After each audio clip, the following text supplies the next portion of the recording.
भगवान क्या कहते हैं किसी ने सुना तो नहीं है ना।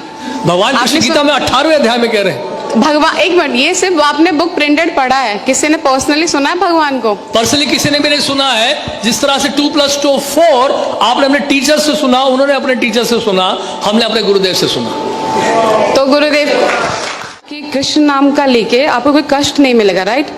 अगर आप कृष्ण के शरण में जाते हैं तो आपको कोई कष्ट नहीं होगा, या जीवन में कोई कष्ट आने वाला है तो कृष्ण खुद हरण कर लेंगे। हमने ये तो नहीं कहा कि कष्ट नहीं आएगा। आपने ये कहा था कि अगर आप कृष्ण नाम लेते हैं तो 100% गारंटी कि अगली योनि आपको इंसान की मिलेगी, मनुष्य का मिल जाए। जी, ये गारंटी कैसे लेते हैं आप? स्वल्पम क्या है? स्वल्पम ही अपयस्य धर्मस्य त्रायते महते महतो विहार। भगवान गीता में इसलिए कह रहे हैं कि अगर थोड़ा सा भी आप इस मार्ग में बढ़ेंगे, बड़े से बड़े खतरे से बच जाएंगे, कि कम से कम आपको मनुष्य जीवन तो प्राप्त होगा। शुचि नाम सुमताम गे योग भ्रष्ट अभिजायते। तो भगवान गीता में ये कहते हैं अगर आप भक्ति पूरी भी नहीं कर पाते, थोड़ा सा भी कर लेते हैं भक्ति, तो क्या होगा? आपको ब्राह्मण परिवार में जन्म मिल जाएगा, धनी परिवार में जन्म मिल जाएगा, अच्छे घराने में जन्म मिलेगा, और दोबारा भक्ति करने का अवसर प्राप्त होगा। और अगर मैं भक्ति ना करूँ तो? हाँ जी, अगर मैं भक्ति ना करूँ तो मुझे भक्ति ना करो तो कर्म के अनुसार चलना पड़ेगा। फिर कर्मणा देव नेत्र न जंतुर्देहो भवते। मेरे एक जानने वाले हैं, पिछले 10 साल से वो डिवोटी हैं यहीं के, ठीक है? अभी 6 महीने पहले उनकी फादर की डेथ हुई थी। ओके, तो ये कृष्ण भगवान ने ये जो कष्ट उनको दिया, क्यों दिया? वो तो 10 साल से इनके डिवोटी थे।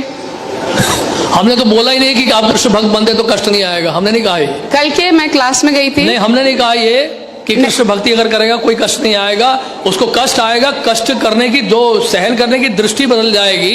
जैसे कि एक व्यक्ति जो है सड़क पे जा रहा है और साथ रास्ते में बैरियर्स हैं, स्पीड ब्रेकर्स हैं, तो एक व्यक्ति ठेले में जा रहा है, दूसरा व्यक्ति मर्सिडीज में जा रहा है।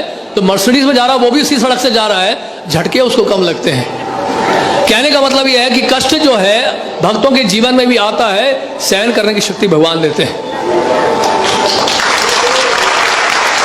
यानी कि जहां पे पांव कटना होता है वहां पे सुई चुभती है केवल आप। तो कष्ट तो आएगा ही आएगा। ऐसा कभी ना सोचें कि हम कृष्ण भक्ति में लग गए तो हमारे जीवन में कोई कष्ट नहीं आएगा।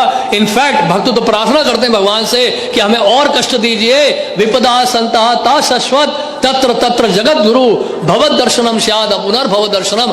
आप कुंती महारानी कह रही हैं आप हमें और कष्ट दीजिए, और कष्ट दीजिए, और कष्ट दीजिए, क्योंकि आप अगर कष्ट देंगे तो आप ही का स्मरण करेंगे। अब आपका स्मरण करने का मतलब यह है दोबारा जन्म मृत्यु जरा व्याधि के संसार में दोबारा नहीं आना पड़ेगा। तो आपका कहने का ये मतलब है कि अगर आप कृष्ण, मतलब कुछ भी हो जाए भगवान कृष्ण के शरणों में रहो हमेशा। बस बस ये है पॉइंट। लेकिन कोई पॉइंट नहीं, बिल्कुल बहुत बढ़िया पॉइंट बोला आपने, तालियां बजाइए उनके लिए। एक मिनट, ये कोई पॉइंट नहीं होता। अगर भगवान कृष्ण के शरण में नहीं हो तो मेरे पास जरूरी कि मुझे कष्ट, मतलब कष्ट तो वैसे भी आना है जिंदगी में, चाहे मैं रहूं या ना रहूं। जिंदगी में आना है, लेकिन यहाँ से कष्ट का निवारण आपको दिया जा रहा है हमेशा के लिए। जन्म मृत्यु जरा व्याधि के चक्र से आपको हमेशा के लिए छुटकारा पाने का एक सुअवसर प्राप्त हो रहा है।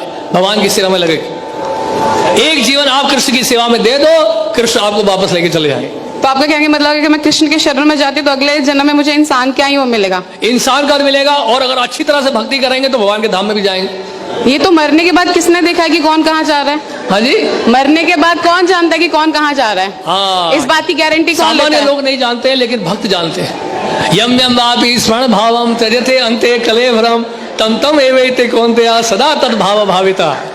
अंत काल में जिसका भी आप स्मरण करेंगे उस तरह का शरीर आपको मिलेगा। भगवान गीता में कह रहे हैं। तो आपके भक्त जानते हैं कि मरने के बाद कौन कहाँ जा रहा है, राइट? हाँ, 100%। तो मैं उन भक्त से मिलना चाहती हूँ एक बार। जरूर मिलिएगा, क्योंकि मुझे भी जानना है कि कैसे उनको पता चल रहा है कि मरने के बाद जा रहे हैं। उसके लिए आपको प्रोसेस अप्लाई करना पड़ेगा। जिस तरह से कोई आईआईटी के बारे में जानना चाहता है तो हम उसको क्या बोलेंगे, आईआईटी में पहले एडमिशन तो ले लो, आईआईटी में जो सिलेबस उसको तो फॉलो कर लो, वहां के प्रोसेस को तो फॉलो कर लो, वहां के रूल्स एंड रेगुलेशंस को फॉलो कर लो। इट्स अ काइंड ऑफ फोर्समेंट कि आप किसी को फोर्स कर रहे हैं कि जबरदस्ती आप हम चाहिए। किसी को फोर्स नहीं कर रहे हैं, आपकी इच्छा पाइए, नहीं इच्छा मत आइए। यथा इच्छसि तथा गुरु भगवान गीता में कहते हैं। भगवान क्या कहते हैं किसी ने सुना तो नहीं है ना?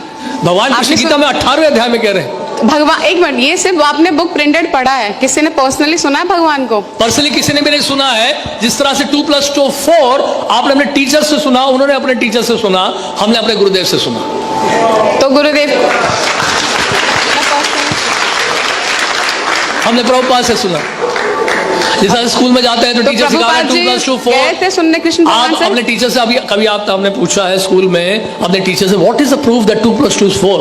What is the proof this is A, this is B? Teacher ने कभी जवाब दिया ना, आपने पूछा ना कभी वो जवाब देंगे। बट ये तो अंधा ज्ञान हुआ ना फिर, हाँ, तो इसका अंधविश्वास मतलब जो स्कूल में पढ़ाया जा रहा है वो भी अंधा ज्ञान है। है। स्कूल की बात नहीं है, आपने कहा कि जो आपके गुरु ने बताया स्कूल आपने की वो बात चीज़ ही कर है, ली। क्योंकि ज्ञान तो ज्ञान है, वो भौतिक ज्ञान है, आध्यात्मिक ज्ञान है। भौतिक ज्ञान में आप विश्वास कैसे कर लिए कि 2 + 2 4 होता है? आप कैसे मान लिए ABCDEFGHIJKLMNO है? आपने कैसे विश्वास कर लिया अल्फाबेट्स को? टीचर कहता मैंने अपने टीचर से सुना, वो टीचर कहता मैंने अपने टीचर से सुना, राइट? ये है सिस्टम ऑफ अथॉरिटीज को कहते हैं डिसेंडिंग प्रोसेस। इसी तरह से गुरु परंपरा के माध्यम से, एक प्रमाणिक गुरु परंपरा के माध्यम से हम जान पाते हैं भगवान कृष्ण की शिक्षाओं को। सबसे पहले आपको ढूंढना पड़ेगा कौन सी यूनिवर्सिटीज हैं बोनाफाइड हैं, कौन से स्कूल हैं जो रिकॉग्नाइज्ड है CBSE के द्वारा। उसी तरह से वैष्णव सिद्धांत को समझने के लिए, इस आध्यात्मिक ज्ञान को प्राप्त करने के लिए हमें सबसे पहले ढूंढना पड़ेगा कि प्रमाणिक स्रोत कहाँ कौन सा है जिससे हम भगवान कृष्ण के बारे में जान सकें। इसके लिए हमें शास्त्र पढ़ने पड़े, तो उन शास्त्रों में इस प्रकार से वर्णित है। और बताइए। बस ठीक है, अल्लाह